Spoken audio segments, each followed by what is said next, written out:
Hello, ബോഗിൻവില്ല എന്ന ചിത്രത്തിൻ്റെ official OTT release തീയതിയാണ് ഇന്നൊരു വീഡിയോ ഭാഗത്ത്.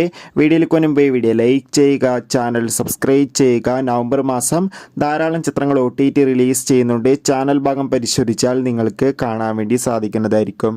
ചാക്കോച്ചൻ, ഫഹദ്, ജ്യോതിർമയി എന്നൊക്കെ പ്രധാന കഥാപാത്രങ്ങളായെത്തി. അമൽ നീരദിൻ്റെ സംവിധാനത്തിൽ പുറത്തുവന്നൊരു ചിത്രമായിരുന്നു ബോഗിൻവില്ല. എല്ലാ സിനിമാ പ്രേമികളും ഒരേപോലെയായിരുന്നു ചിത്രത്തിൻ്റെ റിലീസിനായി കാത്തിരുന്നത്. ചിത്രത്തിനൊരു ആവറേജ് അഭിപ്രായം സ്വന്തമാക്കാൻ വേണ്ടി സാധിച്ചിട്ടുണ്ടായിരുന്നു. ഫൈനലി ചിത്രത്തിൻ്റെ OTT അവകാശങ്ങളൊക്കെ വിറ്റുപോയിരിക്കുകയാണ്. ബോഗിൻവില്ല എന്ന ചിത്രത്തിൻ്റെ OTT അവകാശങ്ങളൊക്കെ സോണി ലീവ് എന്ന OTT പ്ലാറ്റ്ഫോം സ്വന്തമാക്കിയെന്ന് ഒഫീഷ്യലായി കൺഫേം ആക്കിയിട്ടുണ്ട്. ബോഗിൻവില്ല എന്ന ചിത്രം ഈ വരുന്ന ഡിസംബർ 13 സോണി ലീവ് എന്ന OTT പ്ലാറ്റ്ഫോമിലൂടെ OTT റിലീസ് ചെയ്യുമെന്ന് ഒഫീഷ്യലായി കൺഫേം ആക്കിയിട്ടുണ്ട്. ചിത്രത്തിൻ്റെ OTT റിലീസിനായി നമുക്ക് കാത്തിരിക്കാം. ചിത്രം കണ്ടവരുടെ അഭിപ്രായം തീർച്ചയായും കമൻറ്റ് ബോക്സിൽ രേഖപ്പെടുത്താൻ വേണ്ടി ശ്രമിക്കുക.